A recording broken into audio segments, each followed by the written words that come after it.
indecisos, etcétera, pues en principio porque la información que se da, que es muy pobre de parte de los candidatos, no alcanza, ¿no? Para el poco tiempo electoral que suelen ser unos 2, 3 meses. Entonces me ponía a pensar que de repente lo más importante sería, en vez de hacer debates definitivos, ¿no? Al final deberían ser al inicio de la contienda y probablemente otra sería la realidad, ¿no? Entonces, bueno, de eso es lo que vamos a hablar ahora cuando vuelva Víctor, que se ha ido a transmitir esto por Facebook. Y bueno, espero que también les guste, o de repente me sorprende ver que de verdad están conectando algunas personas que conozco. Yo sinceramente decía Flavia, que no. te informo, Flavia, cuando digamos, mira, te explico cómo funciona el Instagram. Cuando digamos, Explícame, porque yo no uso Instagram casi claro, nunca. cuando te Dale, dale. conectas a Instagram, las personas que también están conectadas ven que tú estás transmitiendo en vivo y entran pues para ver qué tienes que decir. Ahora estoy aprendiendo de este mundo de Instagram. Sí, no sabía que funcionaba así. A veces solo veo transmisiones en vivo, pero no entendía muy bien. Bueno, Víctor, tú me dices en qué momento iniciamos. Bueno, podemos ir iniciando ya, si te parece. O sea, ahorita me vuelvo a sentar, Dale. digamos, pero me gustaría saber, por ejemplo, cuál de los dos debates te pareció más interesante, o no sé si tiene sentido para ti, empezar por ahí. Bueno, definitivamente el de ayer, ¿no? El de ayer porque de alguna manera estuvo presente varios matices ideológicos representados por los candidatos, ¿no? Porque estaba variado el hecho de que estuviera Verónica como representante de la izquierda o que estuviera Keiko como de la derecha, ¿no?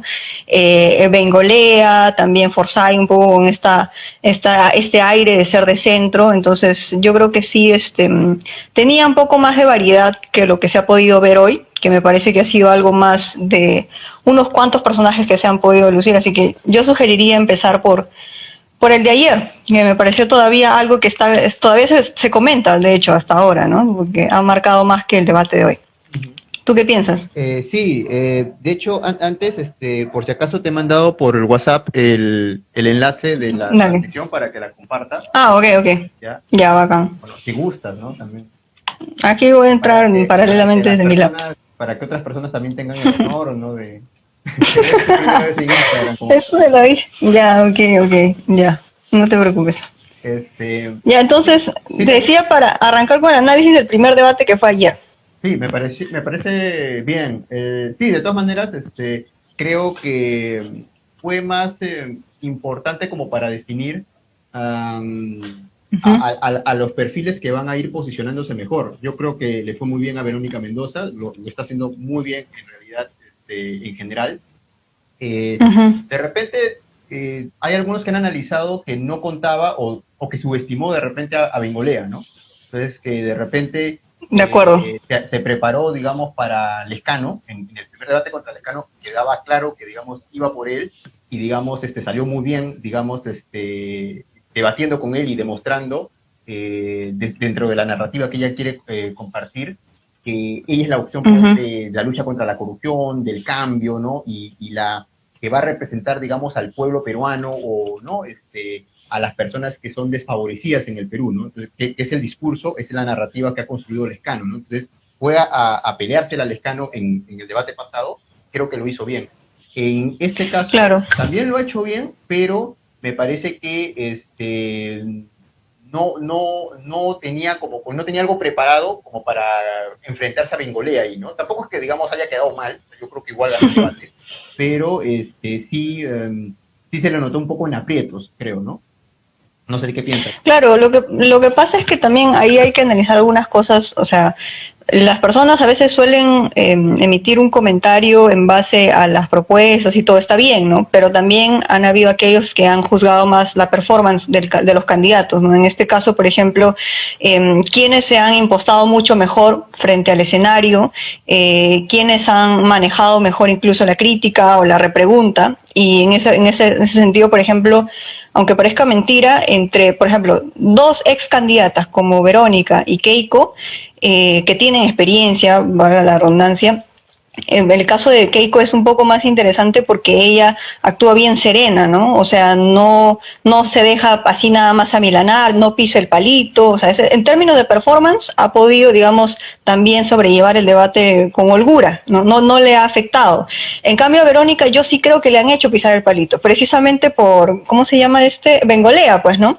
Porque le buscó hasta el último, entonces obviamente que de repente para ser un candidato que no está necesariamente en los primeros puestos, muchos se lo han dado, digamos, por perdido, pero en general el PPC y sus representantes siempre han sido también personas muy preparadas, que se han tomado en serio también las cosas y creo que ha ido en búsqueda también un poco de desbaratar algunos, más que nada, premisas ideológicas de la izquierda, ¿no? Porque de hecho se metió más con ella que con el propio Arana.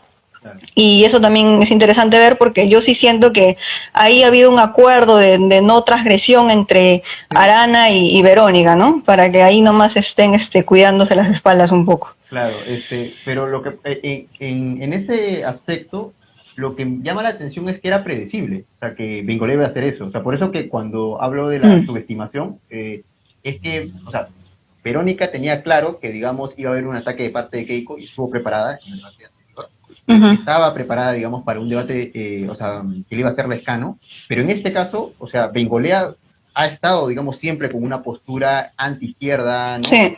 Siempre maneja el rollo anti-chavismo, ¿no? O sea, pro inversión, que, digamos, se liberalice la economía, cosas así. Entonces, era predecible que, digamos, que iba, digamos, quemar sus cartuchos por ahí, ¿no? Pero, digamos, probablemente pensó que, digamos, no iba a tener tanto eco, no iba, digamos, ponerla tanto en aprietos como creo que sí lo hizo, digamos, en su momento, ¿no? Sí.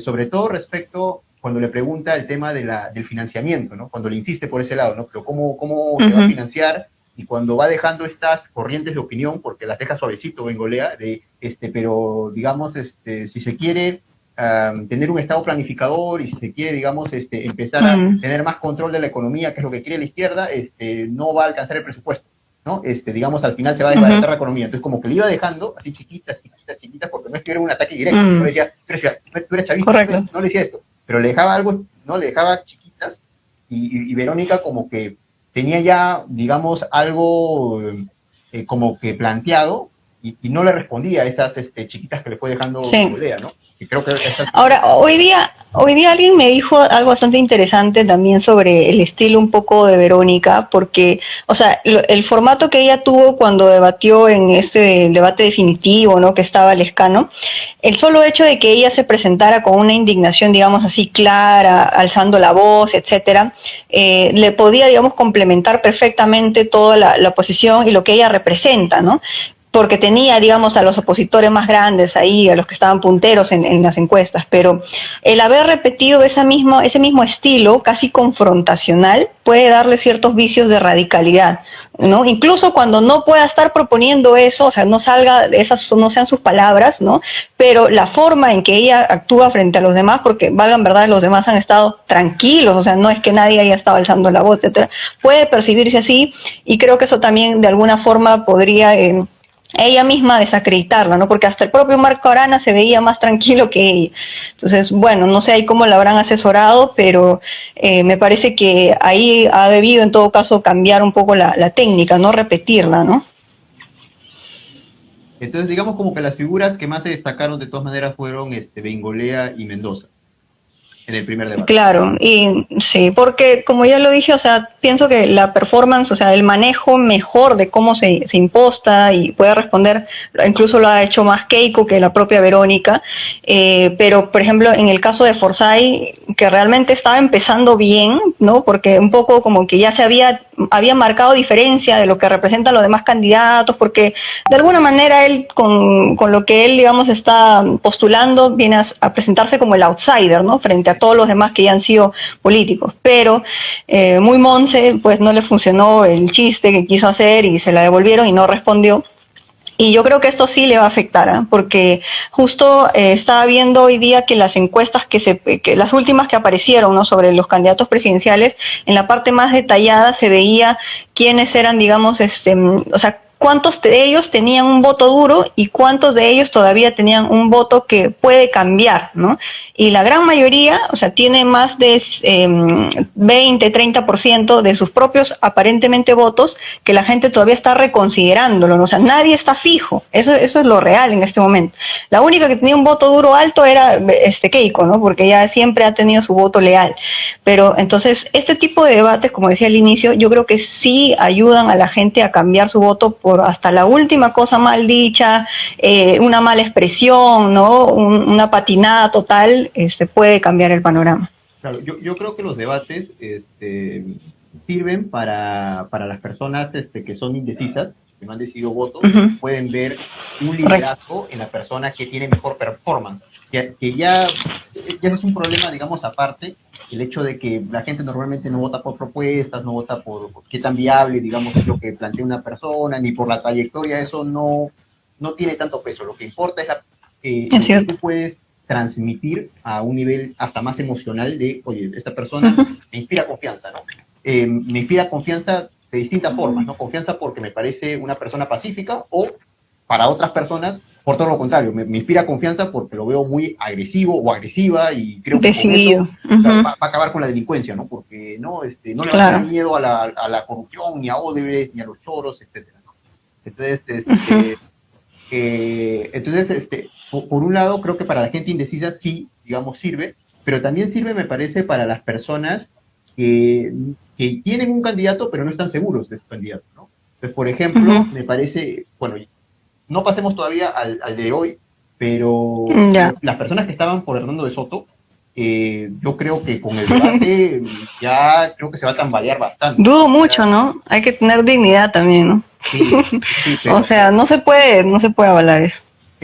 Pero mira, para quedarnos un poquito más en el debate de ayer, digamos, de ayer, Verónica, me parece que lo de hoy de Soto y la performance que tuvo ayer Bengolea sí le favorece a Bengolea, porque digamos como que aparece como, bueno, es otra opción de derecha, digamos que no se le había tomado mucha importancia, pero está ahí, ¿no? Digamos, porque alguna gente puede sentir que ante el ascenso de López Aliaga, que es una derecha, pero que viene acompañada con conservadurismo, es algo que no necesariamente le gusta a todo el mundo, ¿no? Entonces, me gusta la libertad económica, pero el conservadurismo no, pues, o sea, y menos a los niveles, ¿no? Entonces pueden ver de repente a Bengolea, digamos, como una opción allí, ¿no? Entonces, no sé si, digamos, tú lo ves de la misma forma. Yo, como te digo, siendo un voto tan alto el indeciso, o sea, que realmente ahora se está considerando el blanco, el nulo, así tal cual, que yo nunca he juzgado, de hecho, el voto nulo o en blanco, porque pienso que también es una forma de protesta, ¿no? Y me parece legítimo que la ciudadanía se exprese también rechazando la oferta electoral. Pero lo cierto es que estos pequeños gestos dentro de los debates pueden ayudar incluso a las personas a sentir un poco más de seguridad por ahí, ¿no? Para emitir su voto, porque también las encuestas son muy tendenciosas, pues, ¿no? Y lo cierto es que a veces, es como las encuestas el año pasado, ninguna de las encuestas predijo el FREPAP, menos Unión por el Perú. Entonces, yo no daría nada por sentado hasta el último momento en que la persona va a decidir de acuerdo a lo que ha vivido, ha sentido, como tú dices, porque el voto es más emocional que racional, o sea, eso es lo más cierto que puede haber. Y entonces yo creo que sí, a Bengolea tal vez le puede servir un poco más, no sé si lo suficiente, pero ahí está, ¿no? Pero definitivamente creo que sí le va a afectar más a Forsyth, eso sí creo. Sobre lo que has mencionado de FREPAP y Unión por el Perú, una cosa que creo que no se ha tenido en cuenta a veces en los análisis políticos, o sea, uno escucha a la gente en televisión, a los politólogos, etcétera, ¿no? Y una cosa que no tienen en consideración es que la presencia que tienen los partidos y, digamos, los movimientos políticos no solamente se da a nivel mediático.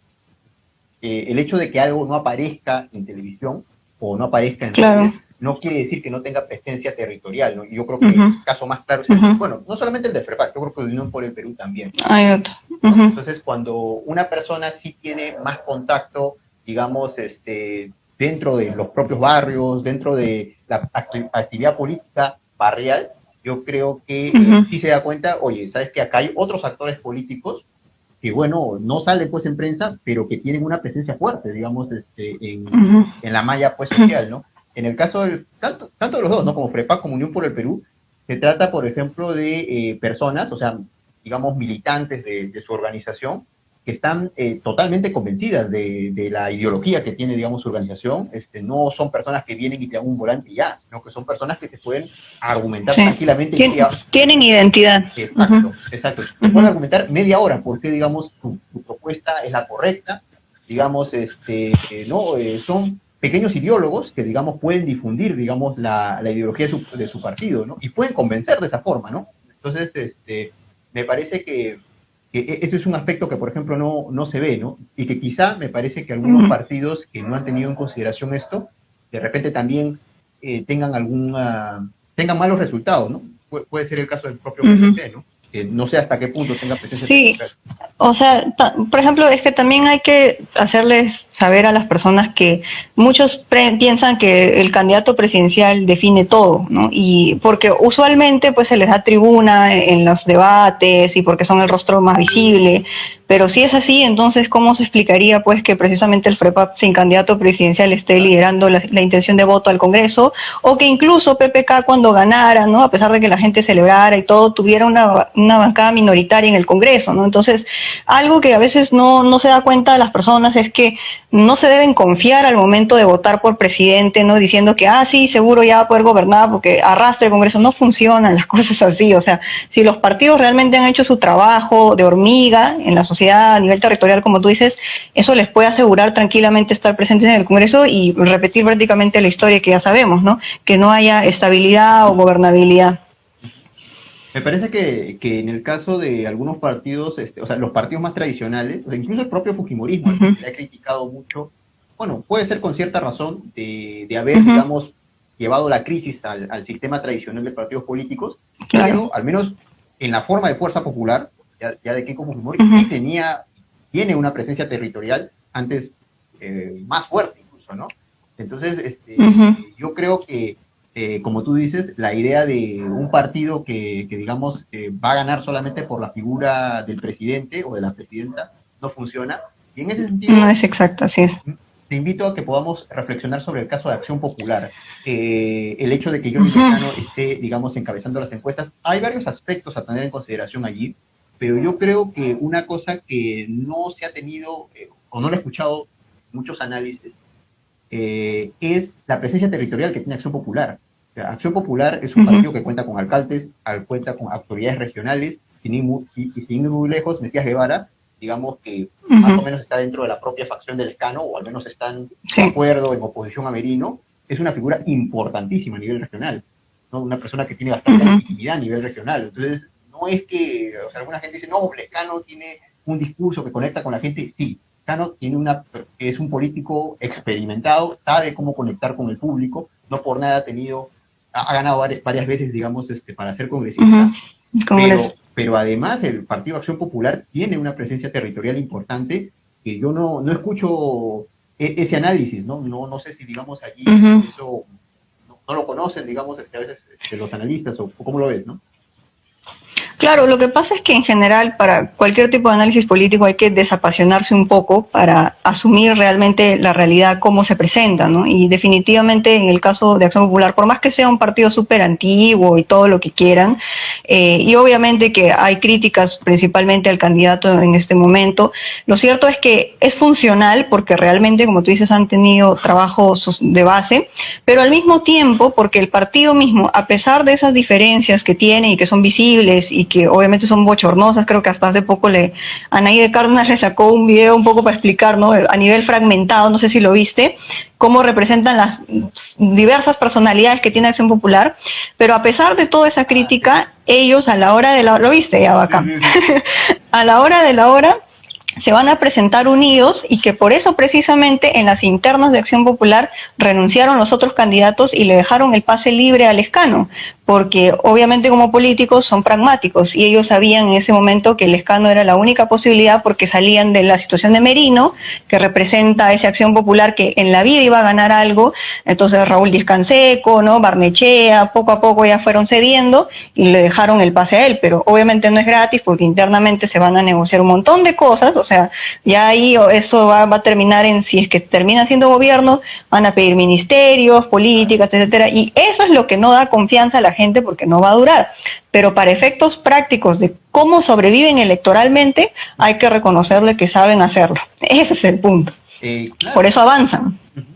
Claro, o sea, yo creo que Acción Popular ha apostado, no sé a quién le escuchaba hacer este análisis, ha apostado siempre a permanecer en un perfil bajo, pero siempre permanecer.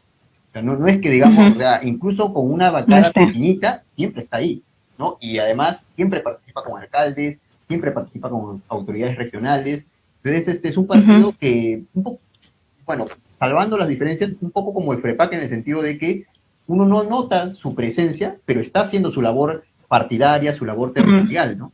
Yo creo que eso también es parecido a lo que hace la izquierda y que antes no le daba resultados electorales, creo que ahora sí, desde hace algunos años, pero igual, ¿no? O sea, los partidos de izquierda o los movimientos de izquierda también hacen su labor territorial, ganen o no ganen las elecciones, ¿no? Entonces, quizá algunos otros movimientos creo que podrían tomar lección de eso, ¿no? Del hecho de que hacer labor territorial rinde sus frutos a largo plazo. Yo creo que ahora más, la verdad, porque antes la legislación, digamos, electoral, cuando permitía todavía la existencia de los movimientos regionales y todo esto, se desvirtuó y prácticamente todo se volvió un poco más micro, ¿no? Entonces se alejaban de la realidad nacional y cada uno se ensimismaba en su territorio y se acabó. Pero cuando volvió, digamos, a plantearse de que ya no exista movimiento regional ni local, sino que vuelvan la figura un poco de las organizaciones nacionales, eso ha servido para que precisamente tengan que hacer sí o sí chamba de base, de hormiga, ¿no? Para permanecer en competencia. Entonces, algunos pues de repente les sirve a veces traerse, como se dice, caudillos o ser vientres de alquiler por conseguirse figuritas de álbum, pero lo que de verdad te demuestra la realidad a la hora que llegan las elecciones es que aquellos que hicieron trabajo de base son los que copan el Congreso.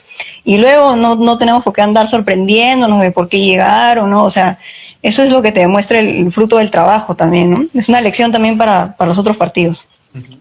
Y en ese sentido, ¿qué te parece el caso de Alianza para el Progreso, el caso de César Acuña, ¿no? Al margen de digamos, las memes y las burlas que, digamos, se le ha hecho por lo de ayer, que me parece que es un poco, no sé si hasta, al menos yo tengo otra lectura, ya lo conversaremos, pero hablemos un poco de la performance de Acuña y también del hecho de por qué, en el caso de su partido, que también tiene un despliegue territorial en el norte, le quitó, digamos, el puesto. En la selva también.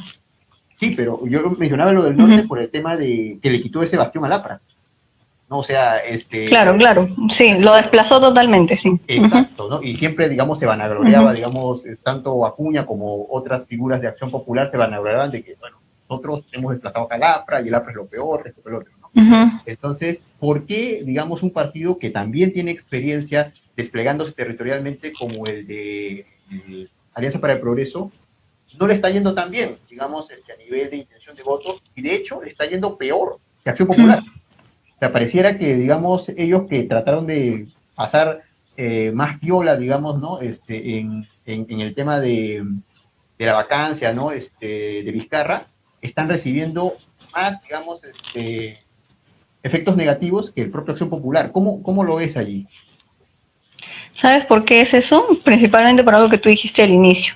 Lo que hace que el trabajo funcione y haya cohesión es la identidad. Y en Alianza para el Progreso no hay identidad porque el leitmotiv es el pragmatismo. Entonces, por eso es que ves un montón de tránsfugas que pasan y repasan por Alianza para el Progreso, vuelven a salir, entran figuritas de todos lados, porque como la lógica con la que se ha hecho esa organización política es prácticamente la lógica clientelar, hasta prebendista, ¿no? Y bueno, con toda la maquinaria de las universidades, no se está forjando realmente una identidad ideológica, una propuesta de misión, etcétera. Entonces es, digamos, esperable de que una organización que ha prácticamente forjado esto sobre la imagen solamente de una persona que ha sido Acuña, ¿no? Como prácticamente el todopoderoso ahí por la plata, entonces no va a haber lealtades en base a cuestiones identitarias o de valores o de principios, sino en lo que es más rentable, y por eso también, como te decía, salen y vienen y se acabó, ¿no?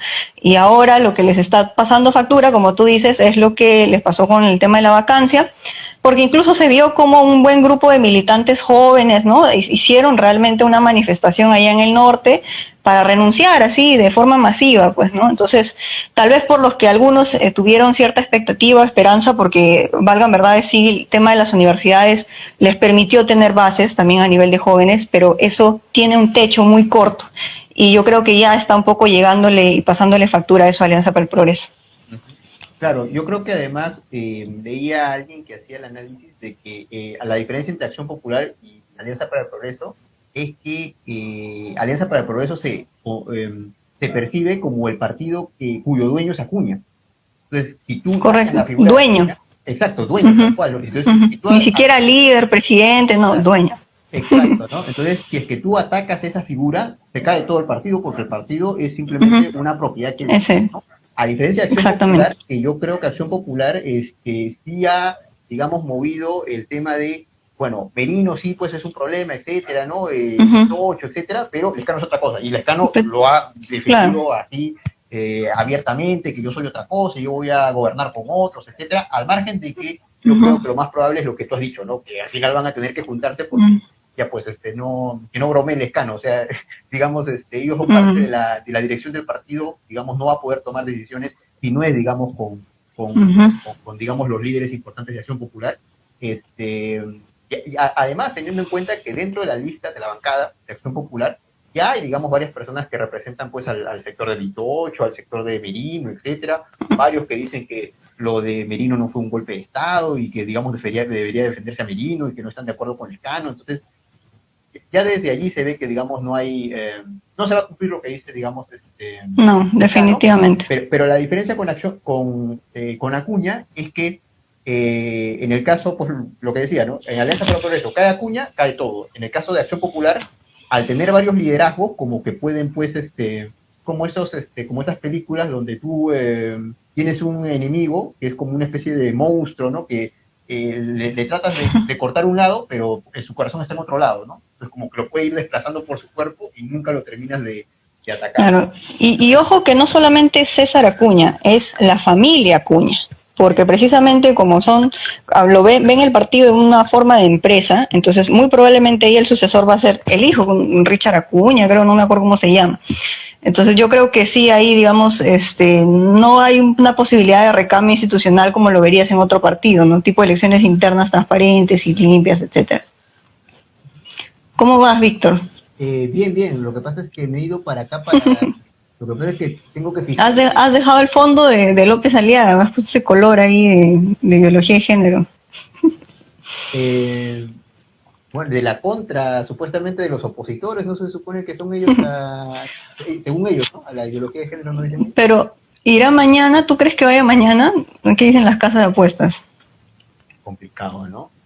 Yo creo que no le conviene para nada ir. No le conviene para nada eso, sobre todo ahora que yo me imagino que si ve lo de Soto y además tiene analistas allí que le asesoran, mira, que a De Soto, que digamos tiene más prestigio que tú, digamos, si le ha ido como le está yendo, imagínate tú, ¿no? Porque De Soto tampoco es que se expresa un poco mejor que Aliaga se expresa, creo que De Soto, ¿no? Es que, ¿sabes qué? Yo me imagino que si va, o sea, realmente el show no va a ser solo contra los candidatos, sino hasta contra los moderadores. Porque precisamente eso es lo que ha cuestionado, ¿no? Que los periodistas mermeleros y no sé qué 8 cuartos, sería como que un escándalo, digamos, su presencia, ¿no? Salvo que pues a la hora de la hora no sepa enfrentar y más bien trate como se amilane un poco, ¿no? Pero uno nunca sabe realmente lo que puede pasar. Lo que pasa es que López Aliaga ha tenido una estrategia de crecer sin tener contrarrespuesta. O sea, él comenzó, obviamente con dinero, inflándose en YouTube. Había varios canales de YouTube que lo invitaban. Comenzó inflándose por ahí, ante, digamos, entrevistadores que no le hacían repreguntas. Él podía despacharse, ¿no? Diciendo lo que le daba la gana, y nadie le repreguntaba, ¿no? Ya luego, cuando ha tenido otras entrevistas donde sí le han cuestionado, ya él se nota que no tiene esa astucia política de cómo puedo salir de esto quedando bien, sino que tiene que recurrir a, bueno, no, tú eres una mermelera, no, que ustedes pues están pagados. Lo más básico, ¿no? Claro, falacias. Exacto, ¿no? Entonces, ahora, le sirve en la medida que refuerza su mensaje, pero eso le puede servir de repente con periodistas, ¿no? Que tienen un límite, porque el Mm, periodista no se puede pelear con su entrevistado, ¿no? Pero en un ujú, debate cambia la cosa, porque digamos, sus opositores políticos sí que se pueden pelear abiertamente con él, o sea, no tienen mm. ningún límite que establecer, ¿no? Entonces, yo creo que ahí López Aliaga no tiene pues como que las No tiene herramientas escapatoria. y además no tiene la astucia como para responder, ¿no? Si lo empiezan a presionar, por Claro, ejemplo, no, con esto que no es salió, hábil. lo de Soros. Oye, pero si a ti te contratas Soros, que esto, y le Mm. empiezas a presionar, O sea, hay por un ahí, montón para decirlo. claro, entonces si le empiezas a presionar por ahí, o sea, ¿él qué va a explicar? O sea, su explicación de que, bueno, que Soros en el 2005 me contrató, me compró unas acciones, pero yo no sabía, eso ya es mucha explicación, ya te demoraste mucho. La Claro, respuesta tiene que ser en 2 segundos, en 5 segundos tiene que ser tu respuesta. O sea, porque si tu respuesta va a ser más larga, de 30 segundos, de 1 minuto, 2 minutos, ya perdiste, ¿no? Y digamos, va a quedar que te apabullaron en el debate, ¿no?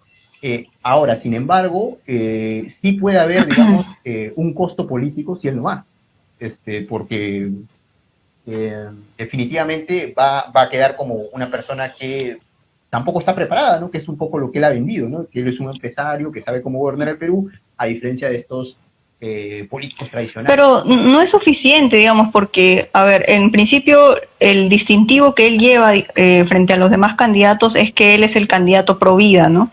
El que va a destruir la ideología de género, el que se ha metido directamente con esa batalla entre conservas versus progres, porque los demás candidatos no han querido meterse en ese rollo, pero él lo ha asumido y ha capitalizado cierto voto fundamentalista, ¿no? Un poco también ligado a la iglesia, etcétera, pero por ejemplo, yo hace poco realmente me metí a un evento de evangélicos que literalmente hablaban sobre ese tema y una de las cosas que más me pareció interesante fue que pudieran ser capaces incluso de reconocer que su voto no solamente, o sea, si bien, digamos, moralmente ellos están en contra del aborto, del matrimonio igualitario y estas cosas, y probablemente siempre su voto de manera inicial sería hacia un candidato que defienda esos principios, también pueden hacer las diferencias si este candidato, por ejemplo, está metido en corrupción, si es una persona agresiva, ¿no? Etcétera. Y me pareció un poco interesante porque eso, al menos estar dentro de ese espacio y verlo en ese evento,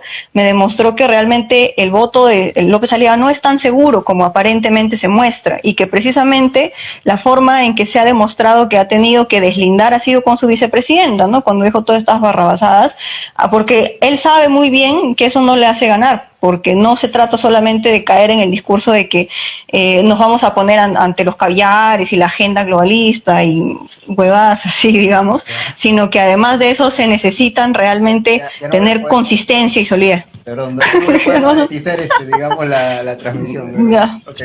lo siento, No, no, no mentira, sé, me igual, hubieras igual. advertido de las reglas de juego. No, no, no. Bueno, ya, en fin, No, no, tranqui, igual no, normal, hablar de lo que quieras, no, ya no es horario de protección al menor, además. sí, pues, ¿no? Mira, pero Bueno, pero así están las cosas. lo que yo pienso con López Aliaga es que, sí, o sea, como que él se ha comprado esta onda de el conservador, ¿no? Que va en contra de la ideología de género. Creo que eso tiene un límite, como tú has dicho, sobre todo porque, si Mm, bien él está imitando a Trump, este, o a Bolsonaro, me parece que los movimientos, no sé, pues progresistas, o que plantean políticas identitarias, si se quiere, no tienen tanta presencia aquí en Perú como la podría tener en Estados Unidos ujú, o en el propio Brasil o en Argentina quizá, ¿no? O sea, ahí podría ser un poco más entendible que un candidato eh, pueda reclamarse como que alguien que va a luchar contra el avance de estos movimientos, ¿no? En el caso de Trump fue clarísimo, ¿no? Porque él se oponía a lo que había sido el gobierno de Obama, ¿no? En el caso de claro, Bolsonaro se oponía a lo que había sido la izquierda, pues, del el siglo Lula. XXI de Lula. En el caso de Ujú. Trump, perdón, de López Aliaga, es como que, ya yo me pongo Vizcarra, pero Vizcarra es el representante del progresismo. No, No, él se opone a todo, realmente. no, pero a lo que voy es que ese discurso, digamos, anti el globalismo y todo lo demás, funciona cuando Ujú, estos movimientos también tienen una presencia fuerte dentro de, digamos, el claro. país. Y en el caso del Perú, mucha gente no entenderá, bueno, cuando dices el globalismo, ¿quiénes son esos? Hay mucha Sí. gente que puede parecer raro, no sabe quién es Agustín Laje. Pero ¿cómo no saber? Pero él está en contra de la ideología de género. O sea, habrán escuchado la ideología de género, pero de allí a saber un poco más al respecto, no, ¿no? Entonces yo creo que tiene un límite, pero creo que López Aliaga tiene otro aspecto que creo que se puede estar tambaleando y que creo que puede hacer que caigan las encuestas, que es el hecho de que él se presenta como un empresario exitoso que al haber manejado empresas puede saber cómo dirigir el país. Entonces, yo creo que hay un gran sector que lo ensalza por eso. O sea, de hecho, varios grupos de libertarios, Internet, particularmente en YouTube, lo ensalzan por eso, ¿no? Porque no dicen, no, este es un gran líder porque es un conservador. Este es un gran líder porque es muy cristiano. No van por ahí. Este es un gran líder porque él sabe cómo se maneja el Perú. Él y Hernando de Soto, ¿no? Como que son sus dos opciones de los libertarios, o de varios grupos libertarios, ¿no? O sea, ellos dos sí saben cómo se maneja el Perú. ¿Cómo ves ese aspecto, no? Porque yo creo que es algo que no se ha terminado de atacar por parte de los otros contrincantes políticos, ¿no? O sea, le atacan el lado conservador, pero se olvidan que hay otro aspecto, que es el aspecto de si es realmente pues un empresario, de si puede ser un buen presidente por haber sido un empresario exitoso, y si realmente es un empresario exitoso, porque creo que él vende, pero... Es que ahí obviamente el caso símil es el de Trump, ¿no? Como empresario, magnate, millonario, etcétera, y precisamente el voto estadounidense fue un poco imaginando de que si había manejado tan bien sus negocios, ¿no? Y era un referente, lo mismo debía pasar con el gobierno, y ya vimos lo que pasó. O sea, lo peor que puede pasar realmente no es de dónde venga, porque yo estoy de acuerdo que toda persona que se mete en política, o sea, venga del sector privado o público, pero mientras lo hayas hecho bien, no hayas dependido ni hayas, digamos, faltado a la norma, bacán, ¿no? Métete a contribuir con tu país. Pero la diferencia es que hay que tener siempre cuidado con aquellos que polarizan a la sociedad. Y lo que pasó con Donald Trump precisamente fue que al plantarse él como crearse enemigos imaginarios, ¿no? Al mismo tiempo lo que estaba haciendo es enfrentar a la sociedad también.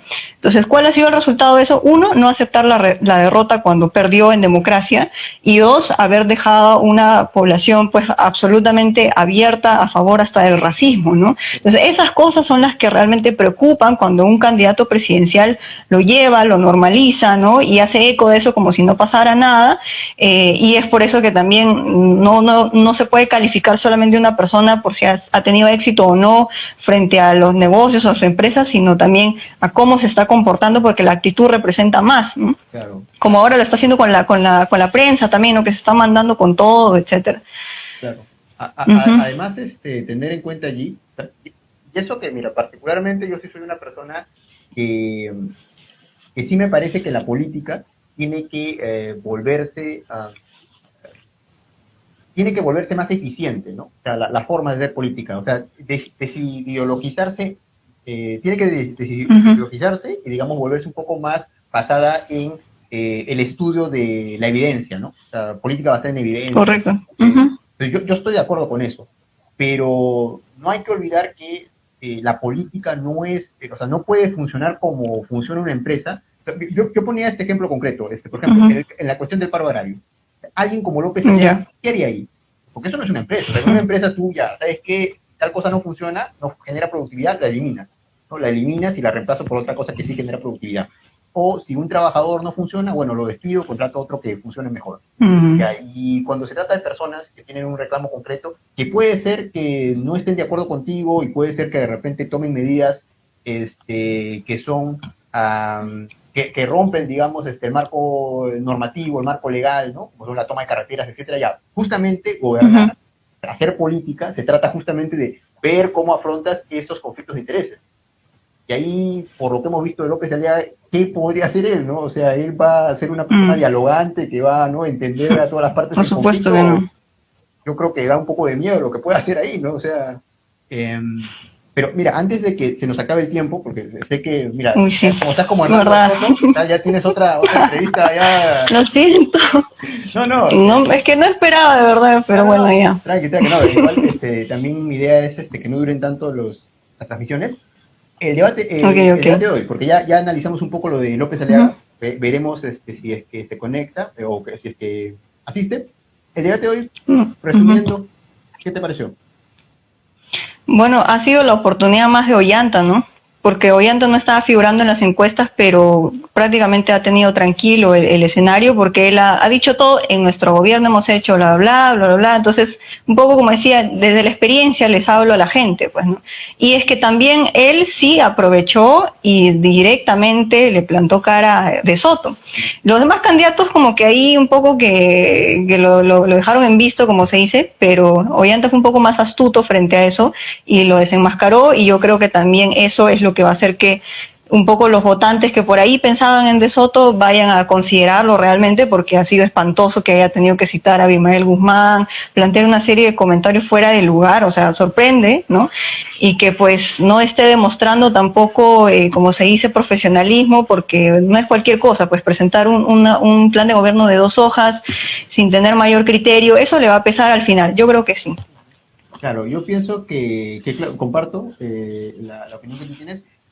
O sea, pienso que sobre todo como hay un grupo de indecisos grande, yo creo que allí es donde tienen que capitalizar, digamos, los candidatos, ¿no? O sea, los votos relativamente más seguros ya están, pues, para el candidato que le corresponde, ¿no? Es más bien los indecisos que van a ser los que van a terminar definiendo la elección, y creo que Ollanta puede haber capitalizado ahí, creo que Bengolea también puede haber capitalizado, y en el caso de Soto, yo ahí quería añadir un análisis, ¿no? Que es hasta qué punto ciertos políticos o se elabora una imagen del político, ¿no? Porque De Soto siempre se ha mantenido como que inmunizado por una especie de prestigio intelectual que supuestamente él tiene. O sea, siempre se le ha visto como el que puede ser Premio Nobel de Economía de Perú, pero que nunca lo ha sido por X razones, pero es prácticamente un premio Nobel honoris causa o algo así, ¿no?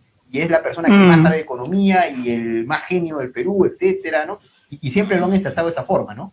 Pero ahora que lo hemos visto, pues, en esta, digamos, debate, realmente deja mucho que desear, ¿no? O sea, tú dices, ya al margen de que estés de acuerdo o en desacuerdo con su postura ideológica, ¿no? En realidad, creo que debes haber visto ese fragmento cuando le preguntan sobre la educación superior técnica, pone a hablar que bueno, podemos formalizar como en el caso de Uber, y lo del blockchain, pero ¿qué tiene que ver eso? O sea, fuera de la realidad. Claro. Pero yo lo que pienso es que él se sentía, bueno, como yo ya soy de Soto, yo tengo pues mi prestigio y he estudiado acá y he creado tal cosa, o sea, me va a bastar ese prestigio que yo tengo para hablar lo que a mí se me ocurra, no tengo preparado nada acá, digamos, pero mi prestigio por sí mismo, digamos, va permitirme convencer a la gente. No sé, ¿qué piensas?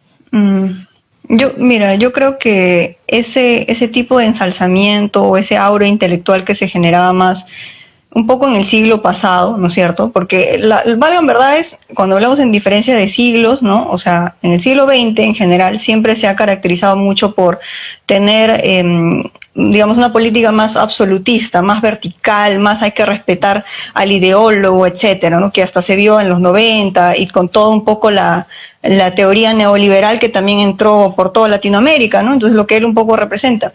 Pero yo pienso que ya después, o sea, entrando también a las nuevas generaciones y el tema de los jóvenes que son un poco más críticos, y el solo hecho de que los medios de comunicación de televisión y radio ya no puedan influir tanto sobre la opinión de las personas porque existen las redes sociales, existen, digamos, esta forma tan libre de poder generar contenido e información, hace precisamente que se derrumben ciertos mitos o ciertos también personajes o ídolos, ¿no? Y eso es lo bueno, creo yo, que también trae vivir en estos tiempos, porque quien un día puede ser ídolo, al día siguiente puede ser también la persona más despreciada.